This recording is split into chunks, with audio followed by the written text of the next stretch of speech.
पूर्वजन्मीचे संचित माझे लेख लाभली तुझ्यासारखी, अभिमानाने उर दाटतो, आनंदाने डोळे भरे. कधी मम्मा, कधी मैत्रीण, कधी मेंटॉर, तूच माझी थेरपिस्ट, तूच स्टायलिस्ट, तूच माझी सेन्सॉर. शाळेचा पहिला दिवस किंवा मग माझा पहिला टॅटू, तूच होतीस सोबत. आयुष्याचा अर्थ तू जगून शिकवलास. काही झालं तरी पॉझिटिव्ह राहणं तूच मग हेही दाखवलंस. शॉपिंग, कॉफी, डिनर, लंच, तूच माझी डेट. आज मदर्स डेला सांगते, देवानी मला दिलेली तूच आहेस सगळ्यात स्पेशल भेट.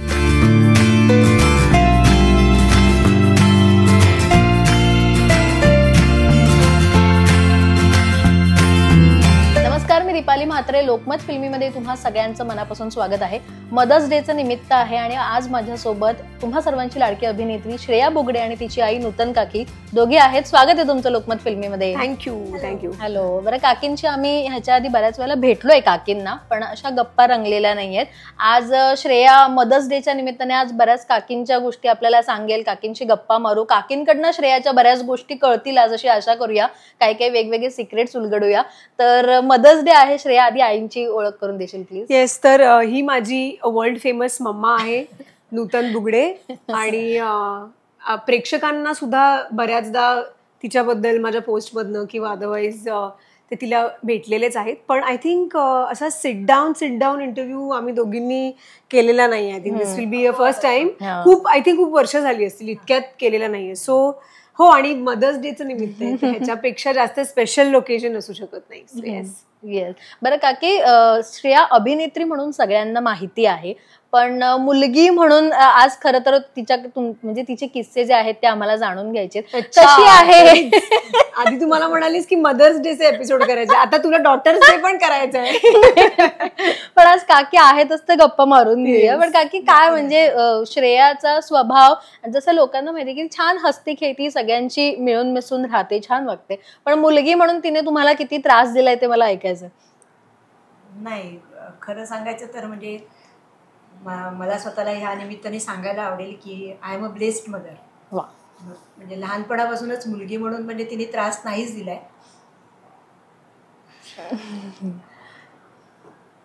जन्मापासूनच म्हणजे तिला जेव्हा मी पहिल्यांदा बघितलं ना, जनरली काय होतं की मला पहिली मुलगी होती.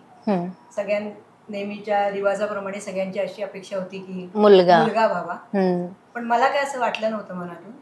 म्हणजे मी तिला नेहमी म्हणते की मी अपवादात्मक काही असेल की जिला वाटलं की मला मुलगीच झाली तरी चालेल, कारण माझी मोठी मुलगी होती आणि आम्ही 3 बहिणी होतो. त्यामुळे आम्ही बघितलं होतं की आई वडिलांच्या मागे आम्ही तिघी कशा राहिलो. त्यामुळे मला वाटत होतं की मला छान वाटेल मुलगी झाली तरी. आणि तसंच झालं की तिचा जन्म झाला ना, तेव्हा म्हणजे आता प्रत्येक आईला असं आपलं मूल सुंदरच वाटतं. बरोबर.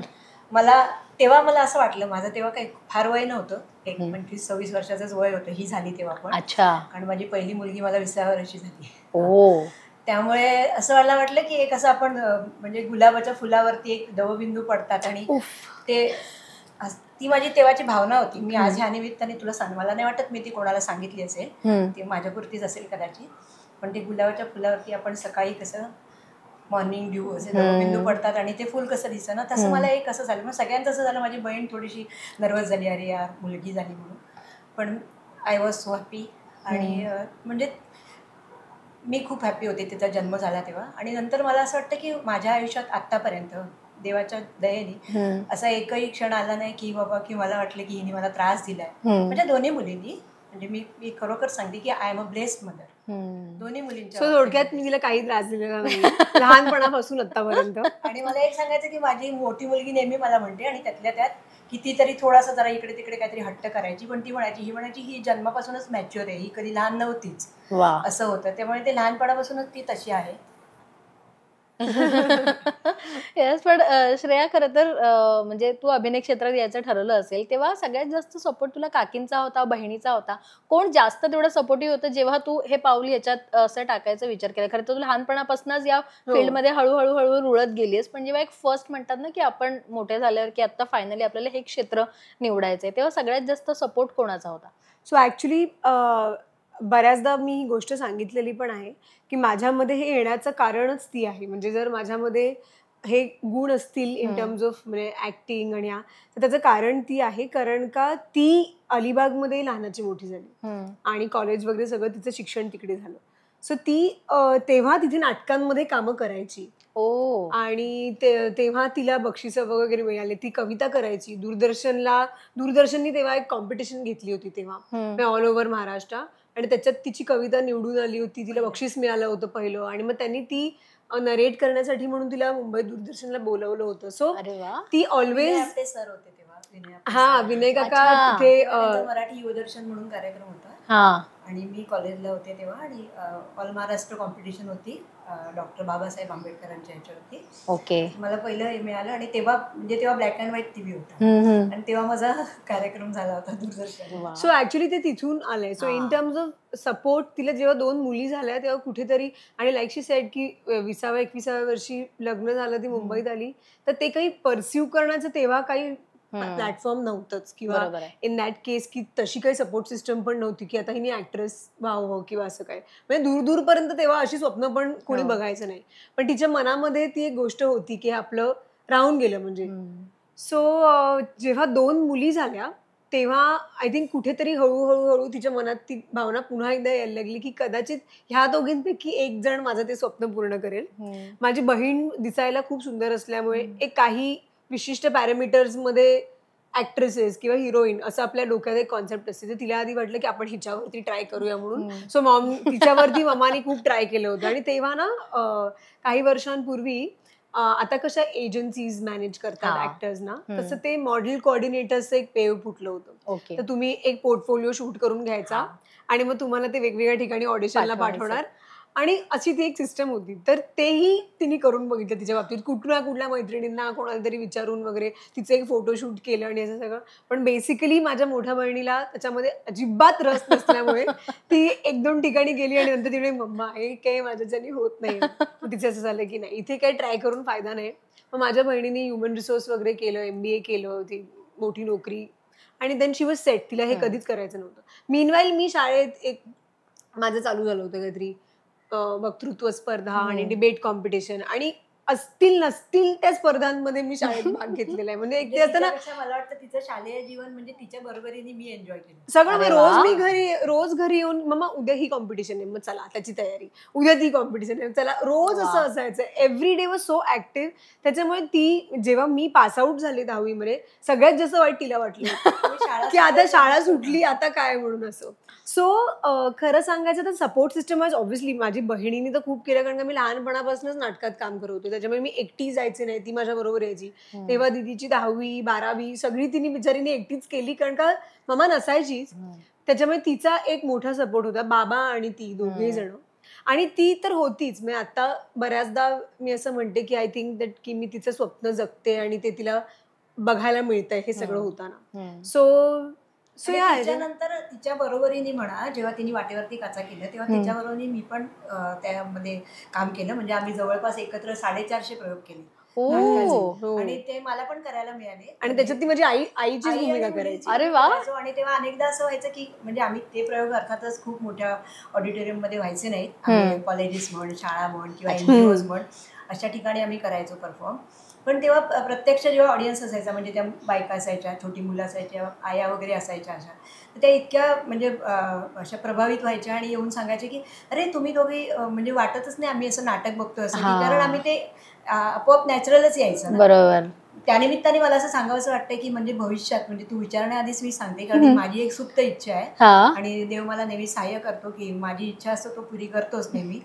तर मला भविष्यात तिच्याबरोबर एकदा काम करायचंय. अरे वा.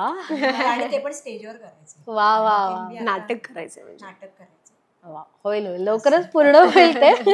बरं काकी, श्रेयाविषयी म्हणजे श्रेया आणि निखिल विषयी तुम्हाला कधी कळलं, किंवा ते लग्नाच्या फार आसपास की आधीपासनं माहिती होते की ते दोघं डेट करताय, किंवा ते कधी कळलं? खरं सांगायचं म्हणजे नाही कळलं तसं लगेच, पण एकदम आधी नाही कळलं. कारण काय झालं माहितीये का की आम्ही तुला म्हटले की एकदम ट्रान्सपरंट आमचं रिलेशन, म्हणजे मुलींचं, मोठीचं पण आणि हिचं पण. असं काय कधी म्हणजे मला कधी कधी सांगा मी तुमची आई आहे, तुम्हाला असं मला आई म्हणून समजा, थोडंसं सांगायचं इतपत त्यांचं माझ्या बरोबर हे आहे. आणि त्या दोघींचे स्वभाव म्हण किंवा हे म्हणून आता तुला सांगायला हरकत नाही, तू पण माझ्या मुलीसारखी आहेस, त्यामुळे तुला सांगायला हरकत नाही की म्हणजे हे 10वी पासूनच चालू झालं होतं की ह्याने मला विचारलं, त्याने मला विचारलं, चालू झालेलं होतं ते येऊन मला सांगायचं की असं. पण त्याच्यात मी यशस्वी झाले की नाही बाबा आता हे असलं काही नाहीये असं विचारणार तुम्हाला, बरोबर की बरोबर आहे. म्हणजे मोठीला पण. सो म्हणजे तो आमच्यामध्ये कम्युनिकेशन गॅप आई म्हणून कधीच नव्हतं. माझी मोठी बहीण आणि मी म्हणजे मला असं वाटतं की काही गोष्टी आपण मैत्रिणींबरोबर डिस्कस करतो. फॉर एक्झाम्पल यु नो की समबडी आस्क्ड मी आउट, त्यांनी प्रपोज केलं वगैरे. आणि शाळेत कसं 9वी 10वीला ते सुरू होतं कॉलेजमध्ये थोडंसं, तर सगळ्यात आधी येऊन आम्ही तिलाच सांगायचो की असं झालंय म्हणून. तर ती इनफॅक्ट मी आणि दीदी पण कधी डिस्कस करायचो नाही, ती पण हिलाच येऊन सांगायची आणि मी पण हिलाच. त्याच्यामुळे ती एक कम्युनिकेशन गॅप. किंवा आई आहे जनरली असं होतं की आईला पटकन जाऊन आपण या गोष्टी सांगत नाही, मैत्रिणीला बहिणीला सांगतो, पण आमच्यामध्ये तो रॅपो ते इक्वेशन कायम होतं. सो असं झालं नाही. आणि मग नंतर एकदा म्हणजे त्यामुळे मला माहिती होतं की हे असं चाललं, पण म्हणजे सिरियस काय. सो आय टेल यू ह्याचा काय किस्सा झाला तिला आठवते. मी एकदा सो मी आणि निखिल वी स्टार्टेड डेटिंग आणि मी त्याला म्हटलं होतं की हे बघ हे ना सब्जेक्ट टू अप्रुव्हल आहे हे सगळं, कारण का लग्नाच्या दृष्टीनेच त्यांनी पण विचारलं होतं. मी म्हटलं की मला ओके आहे, पण हे जेव्हा आपण घरी सांगू जर ते नाही म्हणाले तर मी त्यांच्या विरोधात जाऊन वगैरे तुमच्याशी लग्न करणार नाहीये तुझ्याशी, हे मी तुला आत्ताच सांगते. ते म्हणाले की ह्याला तर काय मोटिवेशनच नाहीये या रिलेशनशिपला की तू नाहीच, मी आत्ताच सांगते की विचारलंच नाहीये, पण नाही जर ते म्हणाले तर मग नाही असं. असं एकदा आम्ही आतल्या रूम मध्ये असंच दोघी जणी बसलो होतो, ती काहीतरी आवरावर करत होती आणि मी असंच काहीतरी फोनवर होते. तर नाही काय आधी मी जेवत होतो आम्ही. आणि सो निखिली मला सांगितलं होतं की ए भाई तुझं जे आहे ते आत्ताच बोलून टाक, तर नंतर मला 2-4 वर्षांनी सांगू नको नाही म्हणून. तर मी असं म्हटलं की, आणि आमचं असं ठरलं होतं for some reason I don't know, असं मी मनामनात ठरवलं होतं की मी ऍक्टरशी लग्न नाही करणार. ओके, कट करूया. मी असं मनात ठरवलं होतं की ऍक्टरशी मी लग्न नाही करणार, आणि ते मी तिला पण सांगितलं होतं. It's just that I don't no, मला असं वाटलं की एक ते उगाच त्याच्यामध्ये ज्या कॉम्प्लिकेशन्स कधी कधी निर्माण होऊ शकतील त्या आपण अवॉइडच करूया, नकोच असं करू. सो असं मी तिला विचारलं तर ती म्हणाली की ठीक आहे मग व्हॉट एव्हर जे काय असेल ते. तर मी तिला म्हटलं की मम्मा सपोज असं काहीच विषय नाही जेवता सपोज की असंच इंडस्ट्रीतलंच कोणीतरी जर मला विचारलं, म्हणजे आता काय तेव्हा माझं वय आय वॉज 25-26 वर्षाचं वय असल्यावरती हे मी तिच्याशी डिस्कस करू शकत होते, कारण का लग्न आणि हे सगळे विषय निघायला लागले. सो मी म्हटलं सपोज असं जर झालं की इंडस्ट्रीतल्याच जर कोणी मला प्रपोज केलं, म्हणजे ऍक्टर नाही पण इतर डिपार्टमेंट मधले, तर तुझं काय म्हणणं असेल वगैरे असं एक मी टाकून बघितलं काय होतं. तर ती एक जेवत होती आणि ती म्हणाली की माझं काय असं म्हणणं नसेल, तुला ओके असेल आणि बाकी सगळं जर. अगं काय आता हे मला कळत नाही. हो आवाज येतोय खूप. बरं ठीक आहे. तर ती मला म्हणाली की तो काही इश्यू नाहीये की बाकी सगळ्या गोष्टी जर ओके असतील तर काय आम्ही काही नाही म्हणणार नाही. आणि मग मी एकदम असं शांत, मला वाटलं की खुश झाला आतमध्ये, मी पण काही रिॲक्ट केलं. ती जेवता जेवता थांबली की 1 मिनिट हा प्रश्न तुला आता का विचारतेस, म्हणजे तुला कोणीतरी विचारलंय ना. सो मी मग दॅट वॉज द टाइम. मग मी तिला म्हटलं की मम्मा ह्याला किती वेळ हो पण तिला सांगून ये जरा आवाज नको. आवाज नाहीच येते वरती कुकरचा आवाज येतो. कुकरचे झाले असतील. हा ठीक आहे ओके. अरे मला आधी लक्षात नाही. इट्स ओके, ठीक आहे. सो तेव्हा तिला ते कळलं आणि मग दॅट वॉज द टाइम जेव्हा मी तिला सांगितलं की मम्मा असं असं आहे. आणि थँक्स टू सोशल मीडिया, कारण का तेव्हा फेसबुक आणि हे. Are you serious? मला असं वाटतं की हेच लावा तुम्ही या इंटरव्ह्यू मध्ये, कारण म्हणजे हा नेमका कसला कुकर लावलाय ते मला कळायला हवं, कारण का मुळात माझा स्वयंपाकात फार इंटरेस्ट नसल्यामुळे मला कळत नाही की 3 चिट्ट्यांच्या वरती काय शिजतं नेमकं. की मला माहितीये की भात लावण्यासाठी 3 चिट्ट्या व्हाव्या लागतात आणि एक जर एक्स्ट्रा झाली तर तो कधी कधी थोडासा नरम होतो, इतकंच मला माहितीये. अगं ती बिचारी करतच नाही आवाज, कुकरचाच आवाज चालू आहे. सो एनिवे हेच असंच आमच्या घरात चालू असतं. So okay, let's continue. Rolling आहे ना, रोलिंग. सो ते मी तिला विचारलं आणि थँक्स टू सोशल मीडिया की तेव्हा असं फेसबुक वगैरे होतं, तर मी लगेच एक त्याची प्रोफाईल उघडून मग त्याची सगळ्या फॅमिलीचे फोटो बिटो, मग वहिनी आणि भाऊ अमेरिकेत असतो आणि हे ते असं सगळं दाखवल्यामुळे मग ती म्हणाली की बरं आता. आणि त्यांना obviously the next stage was की माझी बहीण जेव्हा दिल्लीवरनं आली तेव्हा मग निखिल आणि आम्ही सगळे भेटलो आणि एव्हरीथिंग. आणि त्याच्यामध्ये आणखीन एक म्हणजे तिने सांगितलं, फॅमिली बॅकग्राऊंड बघितलीच, तो सगळेच आई वडील बघतात. मला असं वाटत होतं की ह्या मुलीला मी म्हणजे मेहनत करून इथपर्यंत तर आणलंय, बरोबर ना. पण शेवटी मुलींचं कसं असतं की पुढचं जे आयुष्य आहे सगळं लग्नानंतरचं, तर ते जास्त महत्वाचं आहे ना, की बाबा आता आपण इथपर्यंत आणले की तिला असं नको व्हायला की हे इथे स्टॉप झालं आणि सगळं म्हणजे असं मला वाटायचं नेहमी. पण तसं झालं नाही की म्हणजे मी तिच्या निखिलच्या आई वडिलांना जेव्हा भेटले तेव्हा ते मला कळले, कारण ते स्वतः पण कवी आहेत, चांगले प्रतिथयश कवी आहेत आणि कलेची आवड जोपासतात सासूबाई पण सगळेजण. त्यामुळे मला हे निश्चित कळलं की म्हणजे हिला तिकडे सपोर्ट होईल चांगला आणि हिला पुढे जायला मदत. कारण जनरली असं होतं की नवरा किंवा मुलगा सपोर्ट करतोच, पण फॅमिलीचं प्रत्येक वेळेला तसं नसतं. May be they not comfortable किंवा असंही होऊ शकतं. सो एक त्या बाबतीत. आणि दुसरं म्हणजे ते पण मला पाहिजे होतं की नुसतं त्याने पुढे जायला नको द्यायला, की बाबा करते करू दे असं नाहीये, की त्यांना तिचं कौतुक आहे. आणि त्याचा मला जास्त आनंद आहे की बाबा चला आपल्या मुलीला म्हणजे तिकडे पण ते कौतुकाने पुढे जाऊ दिलं जात आहे किंवा हे जास्त महत्वाचं. म्हणूनच ती आज मला वाटतं ह्या टप्प्यापर्यंत पोहोचली. पण तुमचं निखिल बाबाचं फर्स्ट इम्प्रेशन काय होतं? म्हणजे तो आता म्हणजे घरात येऊन जाऊन होता, तुमच्याशी बोलणं चालणं होतं, आणि जेव्हा कळाल्या नंतरचं मग फर्स्ट इम्प्रेशन काय होतं की फायनली आता हा जावई होणार आहे आपला? नाही, तो पहिल्यांदाच जेव्हा घरी आला तेव्हाच विषय झाला. कारण का नाही, तो आधी आम्ही बाहेर भेटलो, सो एक स्क्रुटिनी बाहेर झाली. सो आम्ही एका रेस्टॉरंट मध्ये भेटलो, फक्त ही आणि दीदी. म्हणजे बाबांपर्यंत पोहोचायच्या आधी एक फिल्टर करून बाबांपर्यंत पोहोचावं म्हणून दीदी म्हणाली डायरेक्ट बाबांसमोर नको, कारण की जर नाहीच म्हणायचं झालं तर असं नको व्हायला, म्हणून आम्ही दोघी आधी भेटून घेतो. सो त्या दोघी आधी भेटल्या आणि मग सो मी सांगते की मला कसं कळलं की हे ओके आहे. सो आम्ही ज्या रेस्टॉरंटमध्ये जेवलो बिवलो, मग गप्पा झाल्या आणि मग आम्ही निघालो आणि ह्या दोघी जणी गाडीत बसल्या, ओके बाय वगैरे असं करू. आणि मी निघेल ना पाया पड वगैरे या लेवलला थोडस तरी काहीतरी पहिल्या मीटिंग मध्ये काय पाया. जनरली असं मुलांना पाया पडणं वगैरे लक्षात नाही येत ते सगळं. म्हटलं पाया पड वगैरे असं. तुम्हाला हा इकडे आता मिळतं पड ना यार तुला, त्याने पाया वगैरे पडलं आणि मग ह्या गाडीत बसल्या. तर मी म्हटलं ओके चला बाय वगैरे. तर त्यांनी मला विचारलं मी हिला नंतर सोडलं तर चालेल का, आणि असे 11 वगैरे वाजले होते. मी म्हटलं ही काय हिंमत करावी आता हे मी विचारून.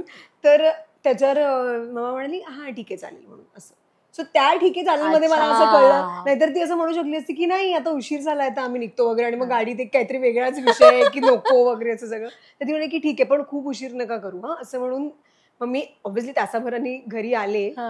मग तेव्हा घरामध्ये ही माझ्याशी बोलत नाही, दीदी बोलत नाही वगैरे, कसं एक वेगळंच काहीतरी सीन घरात मला दिसलं. तर मी दीदीला काय झालंय, तिला नाही आवडलाय का वगैरे असं करून. तर दीदी म्हणाली की मला नाही वाटत हे वर्कआउट होणार आहे, तू तिच्याशी बोल. Oh shit. तर मी म्हटलं यार हे सगळं काय आता मला प्रेशर की मी त्याला काय सांगू, कारण आई आणि बहीण भेटल्यानंतर त्या म्हणतात नाही म्हणून. मग हिच्याकडे गेली, म्हणले की नाही मला नाही वाटत की हे काही तू पुढे जावंस वगैरे असं तसं. आणि मग दीदी मागणे आली आणि हसायला लागली वगैरे, तो सगळा सीन की ते सगळं झालं. आणि त्याच्यानंतर जे आम्ही भेटलो, सो पहिल्यांदा निखिल जेव्हा घरी आला तेव्हा बाबांना ऑलरेडी माहिती होतं की एक असा प्रॉस्पेक्टिव्ह मुलगा आहे की ज्याच्याबरोबर असं काय काय चाललंय. So when he came only तर ऑलरेडी ते घरात माहिती होतं. आता असं होतं की आता निखिल जेव्हा इकडे येतो, जो वरचेवर तो येतो आणि त्याला यायचंच असतं कारण का त्याला हिच्या हातचं जेवायचं असतं. ओके. तर मला कधी कधी असं वाटतं की तो या घरातला मुलगा आहे आणि मी सून आहे, हे फिलिंग मला खूप येतं इकडे आल्यानंतर. नको नको थांब त्याचं काय आहे ते, तुला आता वाढायचंय का, एक सेकंड, म्हणजे माझं काहीच म्हणणं कन्सिडरेशन मध्ये घेतलं जात नाही. सो एकतर दीदी आली की ती दिल्लीला राहते आणि मग ती खूप दिवसांनी भेटते म्हणून तिच्या आवडीचं आणि सगळं. मग हा आला की ह्याच्या आवडीचं आणि सगळं. मी म्हणलं मग माझी आवड मी अशी मानून घेतलीये की ठीक आहे ह्याच्यातलं मला हे आवडतं वगैरे. नाही हे असं आहे. पण सो आता अशी परिस्थिती आहे घरात की तो आला की मला असं वाटतं की मी एक सून म्हणून आहे आणि तो मुलगा म्हणून आहे.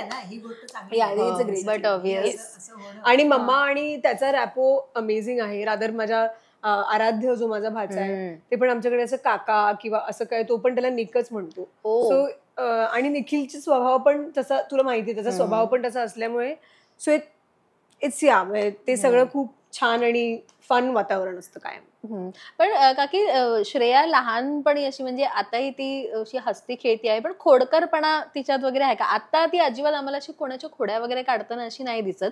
पण आता जे काही तिला चला हवं द्या म्हणून लोक बघतात, तर त्यांचे काही बिहाइंड द सीन समोर येतात, तेव्हा काहीतरी ह्यांचं काही नाही काही चालूच असतं, किंवा कुशा आणि भाऊ सोबतची मस्ती.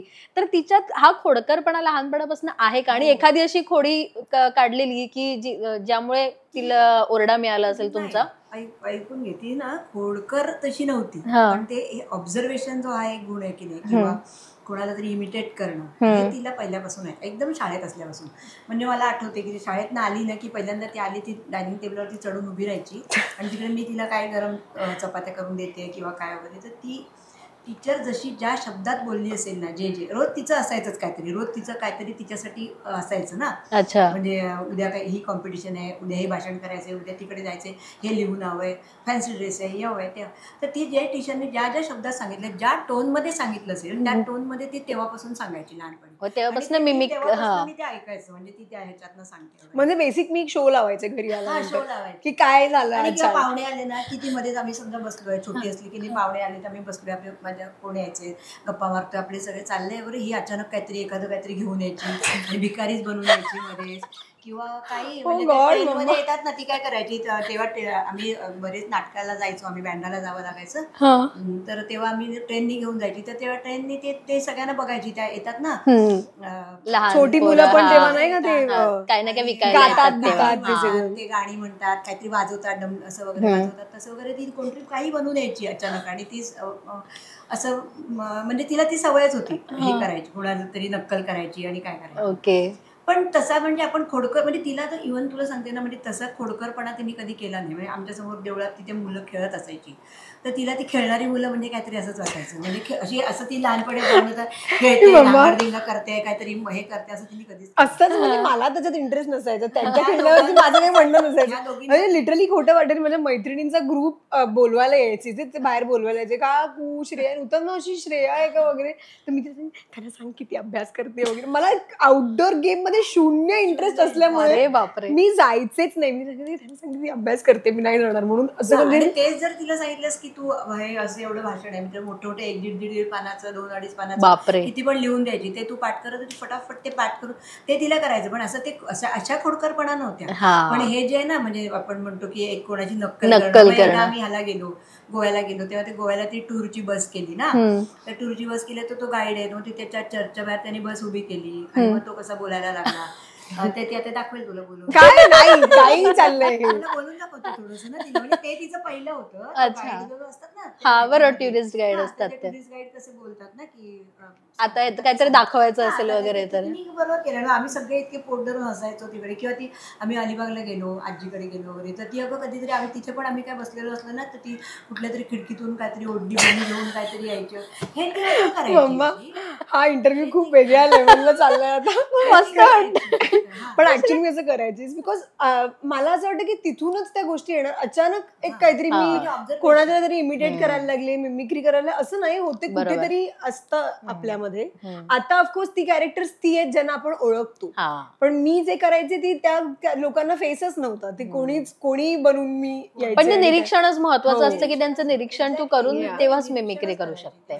हे बघ दीपाली, तू किती पण तिला खोदून विचारलंस की माझे काय खोड्या आहेत का, आणि तुम्ही तिला ओरडलाय, तर तुला याचं काहीच उत्तर मिळणार नाही. तू गुणी बाळायचं मला कळलंय. केली होती, आठवली का की नाही, आता तू एवढा तिला विचारलंयस. लहानपणीची नव्हती, अच्छा, पणीची होती. म्हणजे मला असं वाटतं की तिने आयुष्यात एकदाच ती चूक केली होती, आणि त्यानंतर ती कधीच परत झाली नाही चूक ती अशी. कारण मी तुला सांगितलं जसं की आमच्यात इतकं मोकळं वातावरण आहे, त्यानं असं म्हणजे फसवून किंवा आईला न सांगता आपण कुठली गोष्ट करावी असं कधीच केलं, रादर खोटं बोलून दोघींनी कधीच केलेलं नाही. त्यामुळे मला असं कधी माझ्या मनातच आलं नाही की बाबा आपल्याला ह्यांच्यावरती, त्यांना पूर्ण स्वातंत्र्य होतं आमच्या घरामध्ये, पूर्ण जसं मला होतं की पूर्ण स्वातंत्र्य, आणि स्वातंत्र्य येतं विश्वासामुळे. आणि मला असं वाटतं की त्या दोघींनी आपल्या स्वतःच्या वागणुकीतने ते मिळवलेलं होतं. त्यामुळे मी कधीच बाबा तुम्ही रात्री गेलात आणि उशिरा आलात वगैरे काय गेलं, तसं आमच्या घरात कधी मी केलं नाही त्यांना. फक्त एकदाच असं झालं की माझी मोठी मुलगी प्रेग्नंट होती, 9वा महिना होता चालू, आणि हिचे काही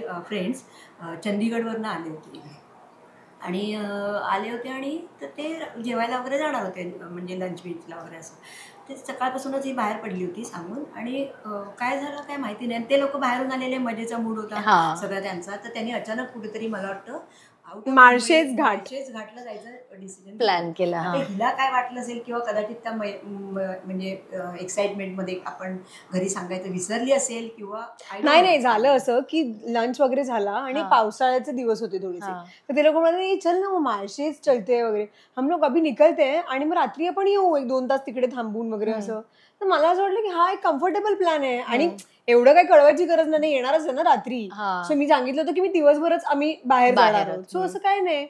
म्हणून आम्ही निघालो आणि तिकडे गेल्यानंतर 0 व्हिजिबिलिटी आणि ते धुकं आणि अमकं तमकं, रस्ते बंद झाले, आम्हाला तिकडे उतरायला खायला प्यायला काहीच नाही, इतकं काहीतरी भयंकर त्या दिवशी झालं होतं. सो झालं असं की संध्याकाळी परत यायचा काही प्रश्नच निघाला नाही, कारण का येणार कसं. सो आता मी म्हटलं आता काय बोंब झाली की एकतर हिला माहित नाही माळशेज पर्यंत पोहोचलीये, हा माळशेज पर्यंत पोहोचली हे माहित नाही, आता तर सांगावं लागेल की मी येऊ पण शकत नाहीये.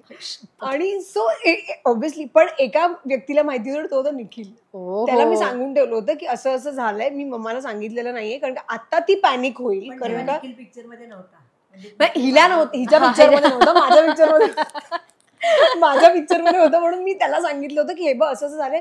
बरं दुसरी गोष्ट म्हणजे आम्ही असंच गेल्यामुळे चार्जर नाही काही नाही, कारण का आपण असंच जातो, आता येणार ना परत, आणि मग बॅटरी लो, मग तिथे नेटवर्क नाही, मग हे फोन करतात तर कॉन्टॅक्ट नाही. बरं निखिल सांगणार कसं मला, मुळात तू कोण आहेस आणि ते सांग, इथपासून सुरुवात. सो असा सगळा गोंधळ झाला. फायनली मी तिला रात्री काहीतरी चार्जिंग करून एक फोन केला आणि तिला सांगितलं की मम्मा असं असं कुठे झालं, रात्री नाही ते पहाटे एकदम. हा तेच झालं की बाबांपर्यंत आम्ही पोचलो नव्हतो, त्यांना आम्ही सांगितलं, म्हणजे त्यांना ही कशी रिहर्सल्स असायच्या, त्याच्या निमित्ताने बाहेर असायची, त्यामुळे आम्हाला सवय होती की ही दिवसभर नसते, रात्री उशिरा येते, ती सवय होती. पण प्रॉब्लेम असा झाला की ती एकदम 9व्या महिन्यात जवळ आली होती प्रेग्नन्सी, आणि ती एकदम टेन्शन मध्ये आली की बापरे आता म्हणजे रात्री घरी आली नाही, रात्री घरी आली नाही ना. म्हणून आम्ही दोघींनी ती रात्री एकदम म्हणतो आपण ना, ती रात्र वैर्याची आम्ही काढली की ह्याला पण सांगायचं नाही, बाबाला सांगायचं नाही, आणि बापरे एवढं सगळं झालं होतं. आम्ही दोघींनी म्हणजे तिची पण चिडचिड पण झाली, काळजी पण झाली, आणि आम्ही दोघी अक्षरशः म्हणजे करून देवाचं नाव घेत आम्ही शेवटी पहाटे सगळे. सो मी त्यांना काय केलं, मी त्यांना म्हटलं की बघ एकटी तर मी आता घरी जात नसते, ते असं सांताक्रूजला वगैरे तिकडे राहते, मी सांगितलं की तुम्ही सगळ्यांनी माझ्या बरोबर मला सोडायला यायचं, कारण का तुमचे सगळ्यांचे चेहरे आता तिकडे दिसले पाहिजे, काय जे जे झालं ते तुम्ही तिकडे बसून सांगायचं, मी एकटी घरी जात नसते. असं म्हणून त्या सगळ्यांना घेऊन आले मी. आणि मग ऑब्व्हियसली मग ते आल्यानंतर आंटी सॉरी ऐसा हो गया वगैरे, अमकं तमकं, मग ब्रेकफास्ट वगैरे असं सगळं पोहे केले. त्याच्यातली एक मैत्रीण अजून त्या पोह्यांची आठवण करते. अरे वा, ती पंजाबी होती. सो एकच अशी चूक म्हणजे बघ इतक्या माझ्या वर्षांच्या आयुष्यामध्ये एकच चूक, ती पण तिला खूप आठवावी लागली. गुणी बाळ होती श्रेया.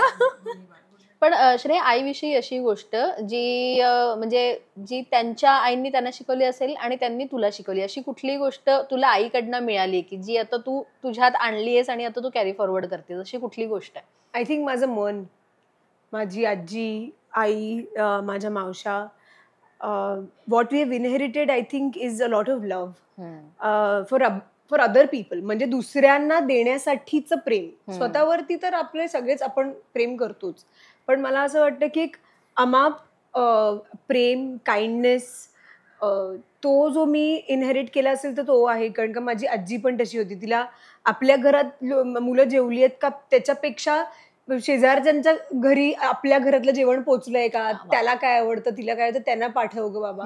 सो असं जी एक फॅमिलीमध्ये हे जे वातावरण असतं ना की दुसऱ्यांना आपल्या आधी ठेवणं, बरोबर, ते कदाचित मी इनहेरिट केलंय आणि ते माझ्या सगळ्याच फॅमिलीतल्या सगळ्या बायकांमध्ये आय थिंक तो गुण जेनेटिकली आलेला आहे.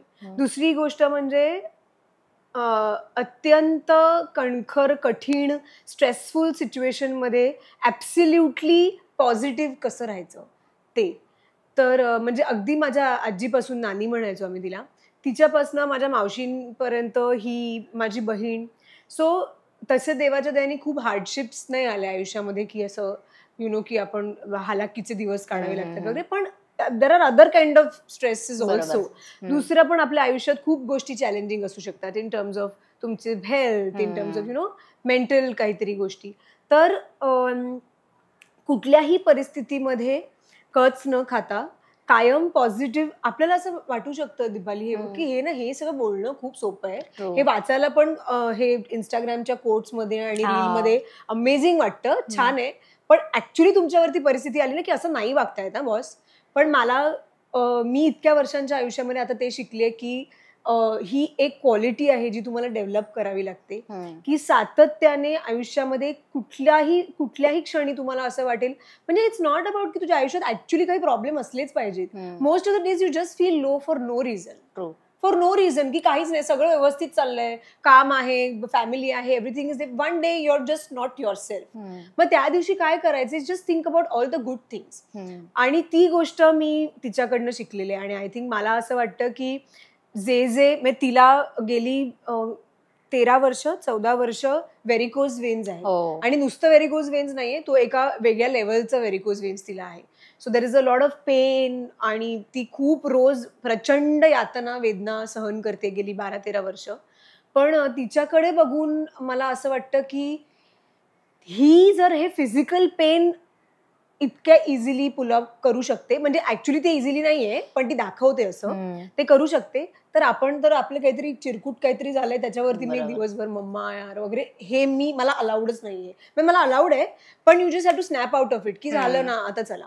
सो ते मी तिच्याकडनं शिकले की आणि मला असं वाटतं की जे हे ऐकतायत, आय एम शुअर की आपण सगळेजण आयुष्यामध्ये कुठल्या ना कुठल्या तरी हार्डशिप्स मधनं जात असतो, आणि प्रत्येकाच्या आयुष्यामध्ये नियतीने काही चॅलेंजेस येतातच, नाही तर मग ते आयुष्य नाही. रोज आपण उठलो की एक रोज टिंटेड काहीतरी पिक्चर बघितल्यासारखं आपलं आयुष्य नसतं. सो मला वाटतं की तुम्ही ही सकारात्मक विचार करण्याची जी एक क्वालिटी आहे ती डेव्हलप करा. कारण का आताची तर सगळी परिस्थितीच आपल्या आजूबाजूची अशी आहे की सतत काहीतरी असं घडत असतं की जेणेकरून आपलं मोराल डाऊन होतं, आपल्याला वाईट वाटतं. सो ते होणं नॉर्मल आहे, आणि त्याच्यातनं अशा पद्धतीने बाहेर येणं हे सुद्धा नॉर्मल आहे. सो ही एक खूप मोठी गोष्ट मी तिच्याकडनं शिकले. ऑल्सो आय जस्ट त्या संदर्भात मला एक गोष्ट सांगायची वाटते आता की ठीक आहे, माझा स्वभाव असा आहे, मी तिच्यापर्यंत ते की आपण कशीही सिच्युएशन असू दे आपण पॉझिटिव्हच विचार केला पाहिजे आणि आपण त्याच्यातनं बाहेर पडलं पाहिजे. पण मला तुला सांगायला म्हणजे खूप मला अभिमान वाटतो, आणि मी तुला अभिमानाने सांगते की आता ह्या गेल्या करोनानंतरच्या ह्या काळामध्ये माझ्यावरती अनेक मानसिक थोडे आघात झाले. म्हणजे मी माझा भाऊ गमावला, माझ्या सख्या 2 मोठ्या बहिणी ज्या मला आई वडिलांप्रमाणे होत्या त्या एका दिवसात दोघीजणी गेल्या, म्हणजे 24 तासाच्या आत दोघीजणी गेल्या का. तर त्यामुळे आई वडील माझे छान म्हणजे वृद्धत्व अशा ह्याने गेलेले होते. पण ह्यात जे माझे होते 3 जण ते माझी भावंड ती अशा रीतीने अचानक गेल्यामुळे एक खूप मोठा धक्का होता आमच्या फॅमिलीसाठी. पण मला तुला सांगायला असं मी मोठेपणानेच सांगेन, म्हणजे मी सगळ्यांनाच सांगते की त्या पिरियडमध्ये मी माझ्या या मुलीला नमस्कार केला अक्षरशः. कारण तिने ती परिस्थिती आहे ना, तुला सांगते ज्या पद्धतीने ती हँडल केली, म्हणजे ज्या मावशांनी म्हणजे दोन्ही, मोठीचा माझा जन्म एकीच्या मोठ्या बहिणीच्या आपल्या घराचं काम चालू होतं तेव्हा, म्हणून मोठ्या बहिणीच्या घरी झाला होता पुण्याला, आणि दुसरीचा जन्म मोठीचा चिपळूणला झाला होता. अच्छा. तर दोन्ही मावशांनी म्हणजे तिला त्या आईसारख्याच होत्या. म्हणजे आणि आम्ही आमच्या बहिणीने कधी असं केलं नाही की ही तुझी मुलं ही माझी मुलं, असं नाही. आमची सगळ्यांची आमचीच मुलं, की प्रत्येक म्हणजे माझ्या मुलांचं मावशांवरती प्रेम, त्यांच्या मुलांचं माझ्यावरती असं होतं. पण ज्याने तिला अंगाखांद्यावरती म्हणजे मांडीवरती मोठं केलं म्हणजे त्याच मावशांना तिला त्या करोनाच्या काळामध्ये कशी वाईट परिस्थिती होती तुला माहितीच आहे ना. पण म्हणजे ते जर तिचं जे धैर्य जे तेव्हा तिने दाखवलं तर ते सांगायचं म्हणजे मला असं वाटतं की मला खूप बोलावं लागेल तेव्हा. पण म्हणजे जे मी तर असं कधीच म्हणतच नाही म्हणजे कधी की ही म्हणजे हे माझी मुली नाही आहेत, माझ्या मुलगा, असं मी कधीच म्हणत नाही. माझ्या मुलीच आहे असं मी आग्रहाने परत मी म्हणते. की कधी कधी काही जण काय करतात की मुलासारख्या माझ्या मुलीच्या मुलासारख्या आहेत, त्यामुळे मी नाही म्हणत. माझ्या मुलीच आहेत, आणि तितक्याच एकदम कणखर आणि एकदम कर्तृत्ववान आहेत त्या. आणि हे तिचा कणखरपणा आहे ना, तो ज्या वेळेला तिने म्हणजे सगळेच लोक जेव्हा कोलॅप्सच झाले होते तेव्हा तिने जो कणखरपणा दाखवला त्याच्यासाठी तिला खूप मानलं पाहिजे. आणि मला वाटतं मी त्याच्यात सक्सेसफुल झाले की तिला मी इतकं कणखर स्ट्रॉंग बनवलं, आणि त्या प्रसंगातनं तिने ते दाखवून दिलं की आपण कशी परिस्थिती येऊ दे पण खंबीर राहिलं पाहिजे. तेच महत्वाचं असतं. कधीतरी मुलगी आई होते आईसाठी. सो तसाच प्रकार हा तुझ्या बाबतीत झाला. म्हणजे तुला तेच सांगते ना, म्हणजे आता तू घे किंवा माहित नाही, मी तुला असं ऑफ सांगते की म्हणजे ज्याने तिला सांगू ना, म्हणजे आयाच त्या तिच्या दुसऱ्या असा एक प्रसंग आला की आता बघायला गेलं ना तर आमचा परिवार आणि आमचे सगळे मित्रपरिवार म्हण किंवा नातेवाईक पण म्हटलं इतकं अमाप आहेत, सगळे जोडलेले. आमच्या सगळ्यांनाच त्या माणसांचं वेळ आहे, माझ्या नवऱ्याला पण, मुलींना पण, सगळ्यांनाच. म्हणजे तर इतके जोडलेले आहेत. पण ती परिस्थिती अशी होती ना किंवा तुला काहीच कोणी कोणासाठी करू शकत नाही. तर ते जेव्हा ती माझी 1-2 नंबरची बहीण आहे ना, ती तर त्या म्हणजे ॲम्ब्युलन्स खाली उभी राहिली, या धक्क्यानेच ती घरातच तिला अटॅक आला. तयार झालेली कपडे घालून तिला घरात अटॅक आला. आणि तेव्हा घरात कोणीच नाही, म्हणजे येणार कोण ना घरात, बाहेरचे लोक कोणी येऊ शकत नव्हते. तेव्हा तिचे 2 मुलगे, एक कुशल, बद्रिके कुशल, आणि ही ती म्हणाली की मी तिला हे करेन, तिला उचलायला पण सांगते तुला. तर तेव्हा तिने म्हणजे तेव्हा मी म्हटलं की नाही, ही मुलगी जगाच्या पाठीवर काही करू शकतात. म्हणजे मी मला तेवढं मला खूप आज मदर्स डेच्या निमित्ताने मला सांगायला आवडेल की माझी तेव्हा पण माझी ही मोठीच्या बाबतीत पण तिने जेव्हा जेव्हा प्रसंग आले तेव्हा तिने दाखवून दिलं की आपण किती कणखर आहोत. त्यामुळे ते मला आई म्हणून मला समाधान आहे की नाही. आणि दुसरी गोष्ट की त्यांना सांगितलेलं आहे की ते तुला सांगायला विसरले लहानपणचं तुला, तिला ती खूप लहान असताना मी तिला तेव्हा बघ आपण हे द्यायचं, मी काय करायचे, एक ग्रीटिंग कार्ड आणायची, त्याच्यावरती मी माझं लिहायची, त्यांना मला त्यांच्यासाठी जे बोलायचे ते लिहायचे, पण कार्ड ते आणायची तिकडून. ग्रीटिंग कार्डचं जास्ती हे होतं. नाही, अजूनही ती सगळ्या प्रसंगाने ग्रीटिंग कार्ड आणते. आय थिंक आता ते सगळं पण मी लिहिते आता त्याच्यावरती. तर तेव्हा मी तिला एक मांजरीचं ग्रीटिंग कार्ड आणलेलं. तर ती मांजर कशी होती, तिचं डोकं एवढंसं होतं आणि ती खालून अशी फॅट होती, अशी फुगलेली अशी. तर तिला मी लिहिलेलं, म्हटलं म्हणजे ते तर कितवीत असताना दिलेलं तिला, 3रीत का 4थीत असताना दिलेलं तिला. आणि तेव्हा तिला ते अजूनपर्यंत तिने जपून ठेवलंय. मग तिला सांगितलं की तू किती पण मोठी हो, इथून किती पण फूक, इथे जायला द्यायचं. वा वा वा, किती सुंदर मेसेज होता.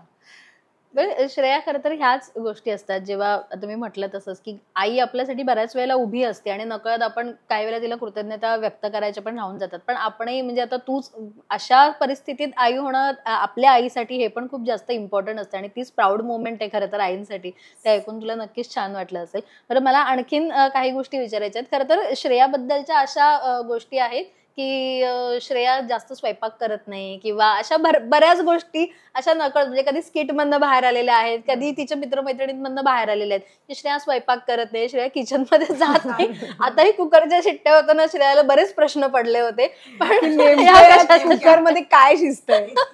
पण तिला आवड नाही हे म्हणजे असू शकतं, प्रत्येकाची आवड निवड आहे. पण तिला बऱ्याच वेळेला असं बोललं जातं रे तू स्वयंपाकघरात जाऊन काय करतेस की नाही. तर कधी तिच्या हातचं खायला मिळालंय तुम्हाला का नाही?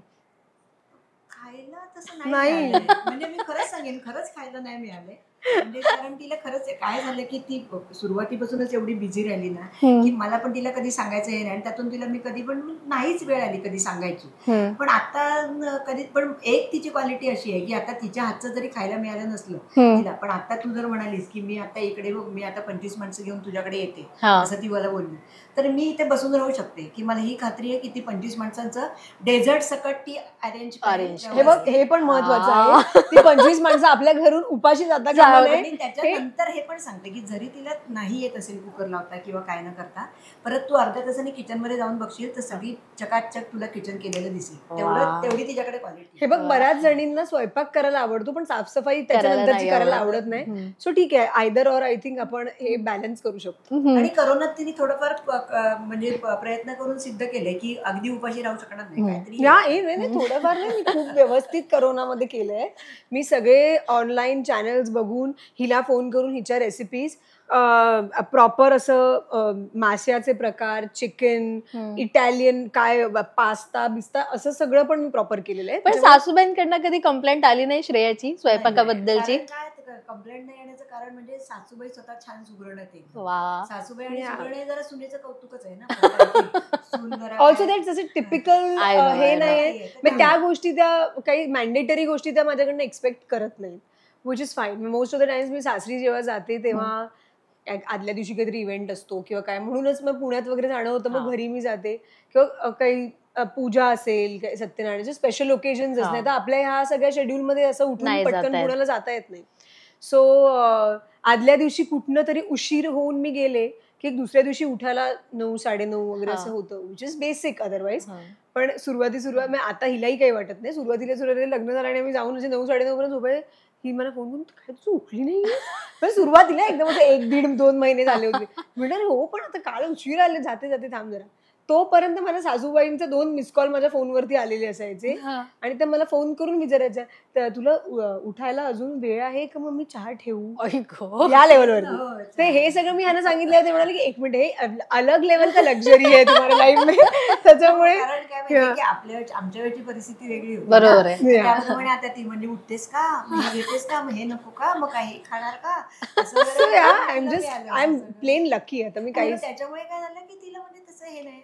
पण निखिल एवढा फूडी आहे, त्याला एवढं आवडतं खायला. बरं तू मगाशी म्हणालीस की काकींच्या हातचं पण त्याला खायला आवडतो, तो खास करून त्यासाठी इथे येतो. मग असं काही बोलत नाही की काकींनी हे बनवलंय, कदाचित हे तू ट्राय करून कधीतरी मला घरात खायला दे वगैरे? माझं नाही, अंजली जी माझ्या घरी जेवण बनवते त्याचं माझ्याकडनं त्याच्या 0 अपेक्षा आहेत इन टर्म्स ऑफ जेवण.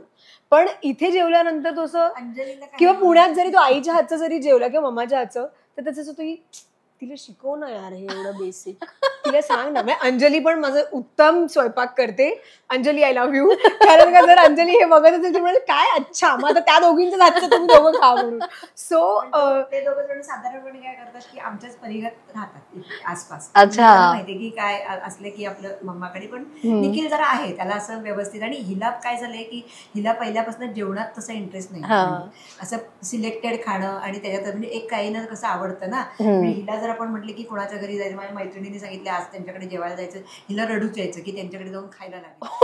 हे लहान असतानाची गोष्ट आहे, आता असं नाहीये. लहान असताना तेवढं हे नव्हतं, म्हणजे असं काही आवड असते बरोबर आहे. पण तसं नाहीये, निखिलला आहे आवड त्याला. तर त्यामुळे तो व्हेजिटेरियन म्हण किंवा काही म्हणते घरगुती जेवण असेल ना, तो अत्यंत प्रेमाने आणि ह्याने. आणि मग त्याची सोय मी केलेली आहे.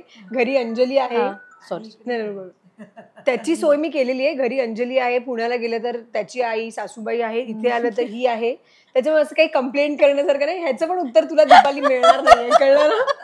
सो येस, आता मला अशा काही गोष्टी एकमेकींकडनं जाणून घ्यायच्या आहेत की आता तू आईबद्दल सांगायच्या आणि काकी तुम्ही श्रेयाबद्दल सांगायच्या आहेत. असे काही प्रश्न आहेत एकमेकांबद्दलच्या आवडीनिवडींविषयीचे. सो बघूया एकमेकींविषयी किती एकमेकींना माहिती येते. बघू आता श्रेया आईला किती ओळखते ते. काकींबद्दल तर मला डाऊटच नाहीये, काकी सगळं एकदम परफेक्ट सांगते तरी. ओके, पहिला प्रश्न आहे काकींसाठी. श्रेयाचा आवडता रंग कुठला? मी सांगायचं? हा, मी सांगायचं. हा, तिचा आवडता रंग कुठला आहे? ब्लॅक. खरंय? ब्लॅक आणि पिंक आमच्या दोघींच्या कलेक्शन मध्ये ह्या दोन्ही गोष्टी जास्त. आणि काकींचा? तिचा पण ऍक्च्युली तिचा पिंक आणि मोरपंखी अशा दोन. अच्छा, ओके, बरं. आवडता पदार्थ श्रेयाचा कुठला आहे? श्रेयाचा पदार्थ आवडता, तिला भेजा आवडतो. ओके. आणि मटन लिव्हर. Okay, perfect. आणि काकींविषयी? मम्माला तिखटापेक्षा गोड जास्त आवडतं आणि त्याच्यामध्ये तिला मलाई बर्फी हा जो स्वीट मधला पदार्थ आहे तो तिचा अत्यंत लाडका आहे. येस, काकींकडनं होकार आलाय तिकडून. आवडतं गाणं कुठलंय श्रेयाचं? नाही, उलट म्हणजे मला आवडतं गाणंच नाही. मी तिला उलट म्हणते की तू गाणं कुठलं तरी गा वगैरे. असं आवडतं गाणं नाही, असं शी इज राईट, असं काय नाही. तिला कुठचं आवडतं गाणं वगैरे नाही. मला स्वतःला आवड आहे गाण्याची. थांबा, काकींचं फेवरेट सॉन्ग कुठलं आहे? काकींच्या फेवरेट सॉन्ग मध्ये तिला गाण्यांची प्रचंड आवड आहे. म्हणजे मला पण आहे, पण असं नाहीये की एखादं असं खूप माझ्या आवडीचं गाणं आहे. आणि मी जनरली म्युझिक एन्जॉय करते, पण तिला मराठी गाणी आणि बाबूजींच्या काळातली किंवा हिंदी एक अशी 80s 90s मधली ओल्ड बॉलिवूड वगैरे ते ती ऐकत असते. पण असं पर्टिक्युलर ॲज सच नाहीये. माझ्या बाबांनी एक गाणं गायलेलं तिला खूप आवडतं आणि ते म्हणजे त्या तिथे पलीकडे माझी या प्रियेचे झोपडी. बरोबर आहे ना काकी? ओके. काकींचं आवडतं नाटक कुठलं? आवडतं नाटक आत्ताचं किंवा लेटेस्टली पाहिलेल्या मधले असेल किंवा गेल्या काही वर्षातलं असेल असं? I don't no, in recent times मला माहित नाही, पण तिने कॉलेजमध्ये असताना लेकुरे उदंड झाली जे श्रीकांत मोघेंचं नाटक होतं ते तिने पाहिलं होतं आणि त्याच्यानंतर तिने कॉलेजमध्ये श्रीकांत मोघेंची भूमिका केली होती नाटकात. हो, त्याच्यामुळे ते मला एक सिगरेट वगैरे त्याच्यात त्यांचं कॅरेक्टर तसं होतं की ही स्मोक्स आणि ऑल ऑफ दॅट. तर ते सगळं तिने केलं होतं म्हणजे. सही आणि आहे. माझे आजोबा घराच्या बाहेर ओसरीवरती बसून तिला सिगरेट ऑथेंटिक कशी धरायची वगैरे असं नाटकासाठी हे तिला दाखवत होते. तर आजी माझी आतून म्हणजे बोंबलून आणि हे सगळं कुठे चाललंय अलिबागमध्ये. अच्छा. माहितीये का, हे जे मला म्हणजे त्याच्या एक संदर्भात तू हे घेऊ शकशील, माझ्यात पण ती आवडली असेल की माझे वडील आहेत ना ते म्हणजे बालगंधर्वांचे खूप निस्सीम एकदम त्यांचे चाहते आणि खूप त्यांना मानायचे, म्हणजे एकदम देवस समान मानायचे त्यांना. त्यामुळे की आणि मग ते जरी आम्ही माझा जन्म माझा मुंबईत झाला होता, पण नंतर आम्ही अलिबागमध्ये गेलो. अलिबागमध्ये तेव्हा काही विशेष नाटकं वगैरे व्हायची नाहीत, कधीतरीच यायचे वगैरे, पण ते आवर्जून मला नाटक दाखवायला घेऊन जायचे. आणि मग तेव्हा बाळ कोलटकरांची वगैरे नाटकं वगैरे तेव्हा मी लहानपणी खूप बघायचे. आणि जशी श्रेया म्हणजे लहान असताना कशी सगळ्यात ना तिला सगळं पाठांतर वगैरे, तसं माझं पण पाठांतर खूप चांगलं होतं. मग कोण आले की आपण कधी म्हणायची माझा शो लावायचे, माझा शो लावायचे. मग ते ह्याच्यातलं वाहतोई दुर्वांची जोडीमधलं ते बाळ कोलटकरांचं वगैरे ते तेव्हा ती मी म्हणून दाखवायची ते तसं गाणं. तर मला असं वाटतं की ते त्यांनी मला ते कदाचित ते नाटक म्हण किंवा अभिनय म्हण असा तो त्यांच्याकडून माझ्याकडे आला असावा. आणि त्यांची कदाचित ती सुप्त इच्छा असावी की माझ्याकडून ती मी शेंडेफळ होते, त्यामुळे त्यांनी मला तसं खूप बॅकिंग दिलं की म्हणजे पुढे जाण्यासाठी. पण तेव्हा कसं अलिबागमध्ये तेवढ्या हे नव्हत्या, फॅसिलिटीज नव्हत्या ना, आणि तेवढा स्कोप नव्हता तिकडे. आणि तुमच्यातूनच श्रेयाकडे आलंय ते आलं, पण म्हणजे ते एकूण असं आलं असावं असं मला वाटतं. येस. श्रेयाचं आवडतं नाटक कुठलं? ऍक्च्युली खरं सांगू का तुला, तिने तिच्या इतक्या ह्याच्यामध्ये ना, मी तिला असं वाटतं म्हणजे तिचं आवडतं नाटक म्हणजे तिने एक समुद्र केलं होतं, बरोबर आहे. तर तिला आवडलं. तर तिला मला असं आवडतं नाटक म्हणजे तिने आता actually she doesn't know, because असं नाही आता. फॉर द लॉंगेस्ट टाइम मी तुला सांगते दीपाली, गेल्या 10 वर्षामध्ये म्हणजे सगळे माझे मित्रमैत्रिणी नाटकात काम करतात, ते सगळेजण प्रयोगाला बोलवतात. पण हवाई योद्ध्यामुळे गेल्या 10-12 वर्षामध्ये इतकी जास्ती बिझी मी राहिलेले आहे की हे सगळं बघायला मला त्याचा आनंद घ्यायलाच मिळालेला नाहीये. सो इनफॅक्ट परवाच मी कोणाला तरी म्हणत होते की आता मी असं ठरवलंय की ह्या ब्रेकमध्ये सगळी नाटकं बघायची, सगळ्यांच्या प्रयोगाला जायचं, आणि हे मी मुद्दामून ठरवून करणार. त्याच्यामुळे गेल्या 10 वर्षातलं जर तू विचारलेस तर देर इज नो मेमरी, कारण का मला हे करताच आलेलं नाही. बरोबर. त्या गोष्टीवर मला आणखीन बोलायचंय, पण आधी हे सेगमेंट झाल्यानंतर आवडता सिनेमा काकींचा कुठला? आवडता सिनेमा मराठी, हिंदी कुठलाही चालेल, त्यांना जास्त आवडत असेल किंवा त्यांच्या बोलण्यातनं जास्त वेळ आला असेल. मला असं वाटतं की ती राजेश खन्नाची खूप मोठी फॅन होती, त्याच्यामुळे त्याचे राजेश खन्ना नाही अलिबागमध्ये कोण आलं होतं शूट करायला? ऋषी कपूर आणि नीतू सिंग आवडायचे मला. आणि ऋषी कपूर नीतू सिंग आवडायचे, आणि म्हणून ती अलिबागमध्ये असताना माझी मावशी मोठी पुण्याला राहायची, तिला मॅगझिन मधले नीतू कपूरचे फोटो जे आलेले असतील ते कापून एनव्हलप मध्ये टाकून पोस्ट करायची, आणि मग माझी मावशी तसे कपडे शिवून तिला पाठवायची. तेव्हा मग तिथे सगळे क्रॉप टॉप्स आणि बेल बॉटम्स घालून कॉलेजला जायची. अयो किती आणि काय झालं की माझं लग्न झालं ना तेव्हा कदाचित मला तेव्हा लवकर लग्न केलं म्हणजे लास्ट इयरला असताना असं वाटलं की आपण मुंबईत जातोय तर आपल्याला छान काहीतरी करायला मिळेल. तेव्हा त्याच मला वाटतं त्या 1 वर्ष आधीच माझा तो दूरदर्शनचा कार्यक्रम झाला होता, आणि तेव्हा आकाशानंद वगैरे होते बघ, त्यांच्याशी थोडीशी ओळख झाली होती. तर म्हटलं आपल्याला पुढे याच्यात काहीतरी करता येईल. पण काय झालं की अनफॉर्च्युनेटली जरा जॉईंट फॅमिली होती आणि माझे सासरे नुकतेच एक्सपायर झाले होते, त्यामुळे मला घरातनं काही जबाबदारी नाही मिळाला म्हणजे तसं हे करायला. असं झालं ते थोडंसं, पण ती सुप्त इच्छा मनात आहेच की नाही की एवढं. त्यामुळे हिचं जे आहे ना, म्हणजे ही जरी काय म्हणतो ते आपण आता ही नाव जरा झालंय तिचं हे केलंय, पण मला असं वाटतं की तिच्यापेक्षा जास्त एन्जॉय मी करते ती गोष्ट. काकी किती भरभरून सांगतात, म्हणजे त्यांना ते त्या फील्ड विषयी किती आपुलकी आहे किंवा त्यांना ते किती पॅशनेटली करायचं होतं हे त्यातून कळतंय. बरं, आवडता सिनेमा तू काकींचा फक्त ऍक्टर ऍक्ट्रेस सांगितलेस, हिचा आवडता सिनेमा तुम्हाला माहितीये कोणता? नाही, शेवट मी तुला खरंच सांगते की या गोष्टीत नाही, ऍब्सोल्युटली नाही, हरकत नाही. श्रेया काकींनंतर माहितीच असणार, बट ऑब्वियस हा प्रश्न काकींना विचारणं चुकीचं आहे. तरी श्रेयाच्या शाळेचं नाव? Saint Xavier's high school. आणि काकी कुठल्या शाळेत शिकल्यात? मी सांगते,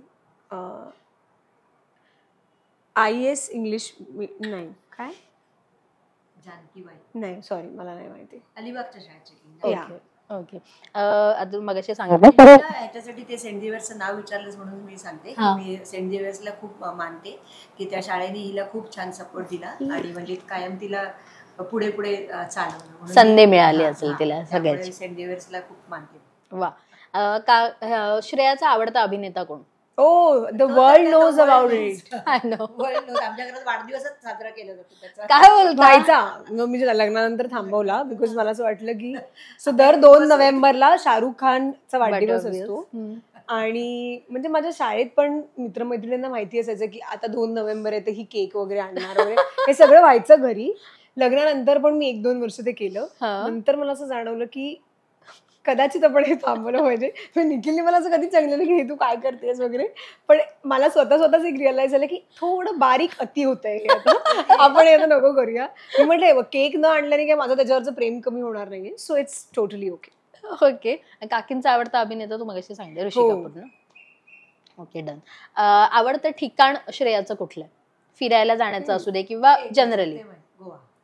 हो, मला जगाच्या पाठीवर तुम्ही कुठेही नेलत आणि मग पुन्हा येऊन विचारलं की तुला आता कुठे जायला आवडेल तर मी गोव्याला सांगेन. किंवा 5 सलग गोव्याच्या ट्रिप केल्यानंतर बॅक टू बॅक 6व्यांदा कुठे जायचंय असं जर तुम्ही मला विचारलं तर मी म्हणाली गोवा. का पण एवढा? आय डोंट नो, मला असं वाटतं की त्या हवेमध्ये म्हणजे आता हवा योद्यामुळे तर खूप परदेशात फिरणं झालं. अदरवाईज सुद्धा आम्ही वेकेशनला बऱ्यापैकी न्यू इयरला वगैरे I am out of India, पण थ्रू द इयर आपण असं उठून आउट ऑफ इंडिया नाही जाऊ शकत. सो जेव्हा कधी मला असं वाटतं की बस आता I just need a break, तेव्हा आम्ही बॅगा उचलतो आणि गोव्याला जातो. आय जस्ट फील की तिथल्या वातावरणामध्ये काहीतरी विलक्षण आहे, जे असं नुसतं वारा तिथला, म्हणजे गोवा एअरपोर्टला उतरल्याच मी बरी होऊन जाते. मला असं वाटतं की आता आपण परत जाऊ शकतो बिकॉज आय एम गुड. इतकं मला आवडतं गोवा.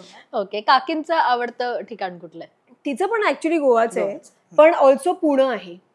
समाव ती एक दर आठवड्याला 3 दिवस पुण्यात असते. सो तिला ऑल्सो बिकॉज माझ्या मावश्या तिथे असायच्या, आता माझ्या बहिणी असतात.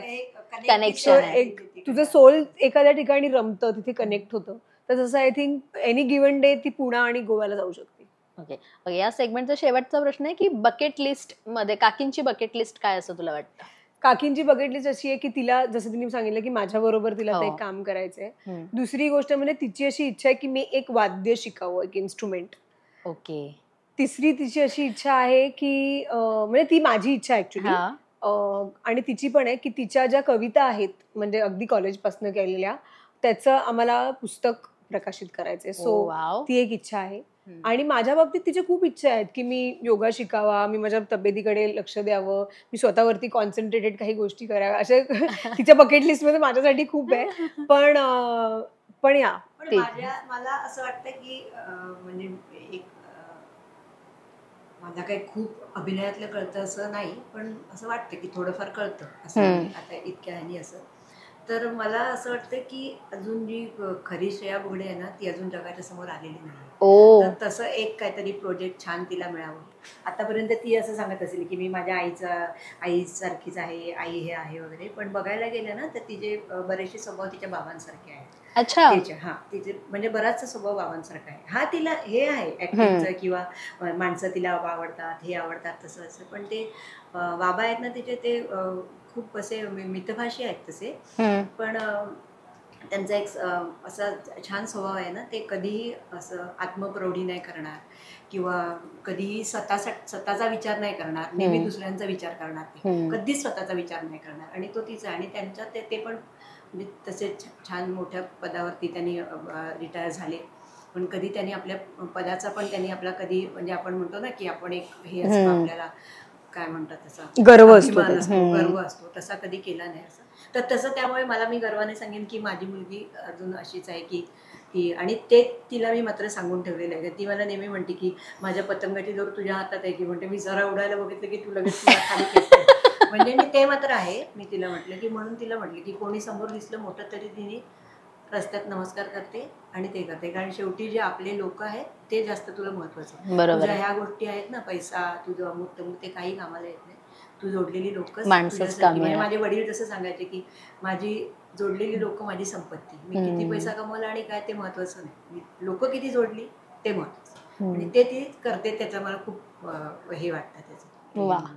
तिची पण तीच आहे आणि माझी आहे, ते ती करणार आहे. म्हणजे आता ती तुला सांगेल कदाचित अच्छा. मी तिला सांगते की ती खूप छान शब्दबद्ध करू शकते सगळ्या गोष्टी, तर माझी खूप इच्छा आहे की तिने ते लिहावं आणि ते ती लिहिणार आहे असं तिने मला प्रॉमिस केलं. आणि मी तुला सांगते की मदर्स डेच्या दिवशी तिने मला ते की ते लिहिल म्हणून. अच्छा, ही कधी वेगळी बाजू आहे, कदाचित प्रेक्षकांना नाही माहिती की ऍक्च्युली मी लिहिते, पण कधीच असं झालं नाही की मी त्याचं कोविडमध्ये पण मी खूप लिहिलं आणि मी दोन्ही भाषांमध्ये इंग्लिश आणि मराठीमध्ये लिहू शकते, पण द थिंग इज की माझं कॉन्सन्ट्रेशनचा प्रॉब्लेम आहे, त्याच्यामुळे थोडं लिहिलं की मग त्याला कन्सिस्टन्सी नाहीये की आता जर 1-1.5 दिवस मी लिहिलं असं तर मग असं आहे का की रोज लिहिणार. तिने मला एकदा सांगितलं की तू एक मानस कर आणि रोज तू एक पान लिहायचंच काही करून, तर ते माझ्याच्याने होत नाही. सो पण ठीक आहे, ह्या इंटरव्ह्यूच्या निमित्ताने मी तिला सांगेन की ह्या वर्षात मी ते करीन. पण ते हवाई मध्ये तिने एखादी केलेली मिमिक्री, तिने बऱ्याच ऍक्ट्रेसची मिमिक्री केली, म्हणजे सई असू दे किंवा शुभांगी गोखले असू देत, यांच्या बऱ्याच जणांची मिमिक्री. तुमची फेवरेट मिमिक्री कुठली आहे? मला ना तिने एकदा मला वाटतं ते हे केली होती ना, ती खाली बसून ती लावण्याचं कुठलं केलं होतं, अमृता खानविलकरची. अमृता खानविलकर,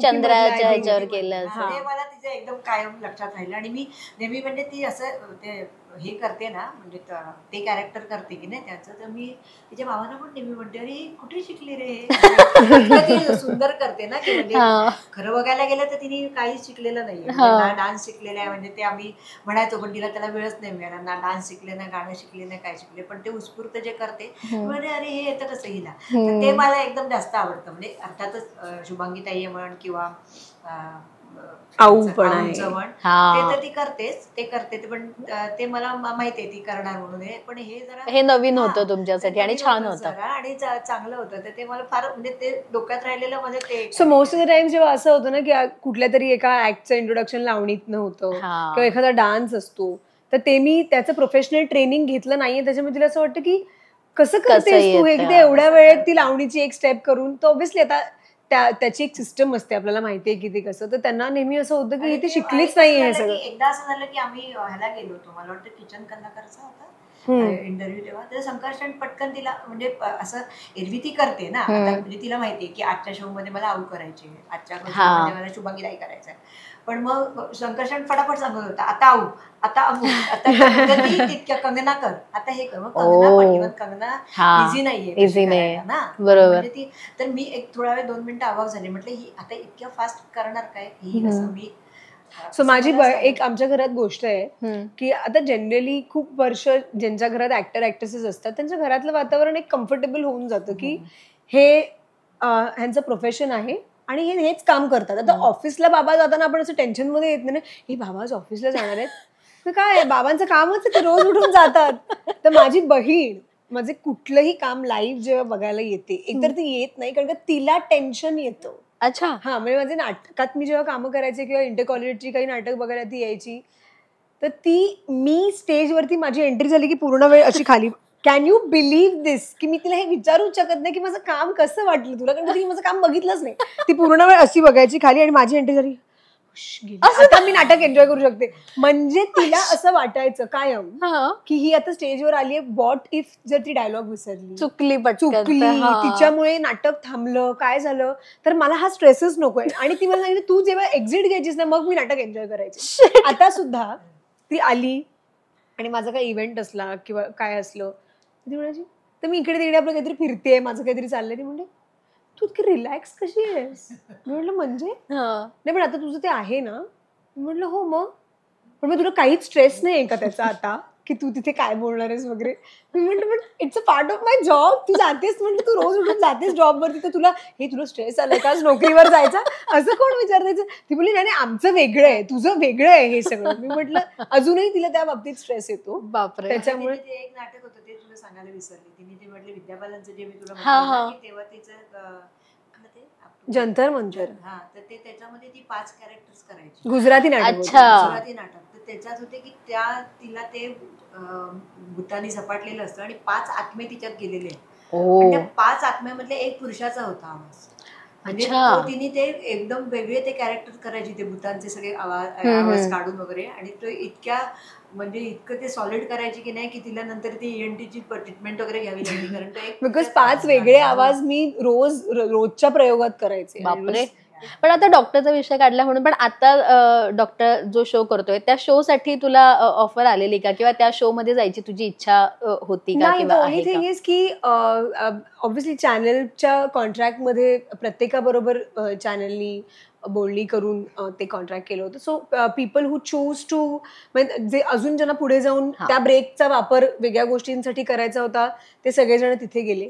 माझ्यासाठी माझं रिलेशनशिप पण वेगळी असल्यामुळे चॅनलमध्ये म्हणजे सगळीकडेच आपले मित्र आहेत, पण इथे असं झालं दॅट मला सुद्धा तो ब्रेक हवा होता. That is the reason I chose this. म्हणजे प्रत्येकाने आपली चॉईस केली, आणि मला असं वाटतं की आपल्याला मिळालेला वेळ ऍक्टर म्हणून आपण कशासाठी वापरतोय हा प्रत्येकाचा एक वैयक्तिक मुद्दा होता. So we all made a choice I think. So मला असं वाटतं की आता या छान इंटरव्ह्यूचा शेवट हा तुमच्या गोड कवितांनी व्हावा, कारण मगाशी काकींच्या बोलण्यात आलं होतं की श्रेया छान शब्दबद्ध करू शकते, आणि श्रेयाच्या बोलण्यात नाही आलंय की आता काकी खूप सुंदर कविता लिहितात. सो मदर्स डेच्या निमित्ताने आज जर एकमेकींसाठी काव्यात्मक रूपात काही लिहायचं असेल, काही सांगायचं असेल, तर कसं सांगाल? खरं तर मला नेहमी सुचतं काहीतरी, पण आता आज असं काय झालं काय कळत नाही. अचानक आता तू सांगितल्यामुळे मला पटकन तर काही सुचत नाहीये. ठीक आहे, पण छोटी 2 ओळींची. पूर्वजन्मीचे संचित माझे, लेक लावली तुझ्यासारखी, अभिमानाने उर दाटतो, आनंदाने डोळे भरते. वा, मस्त मस्त मस्त, सुंदर. आता श्रेया. मी आता लिहिलंय हे तू मला सांगितल्यावरती, सो मी वाचणार आहे ह्याच्यातून.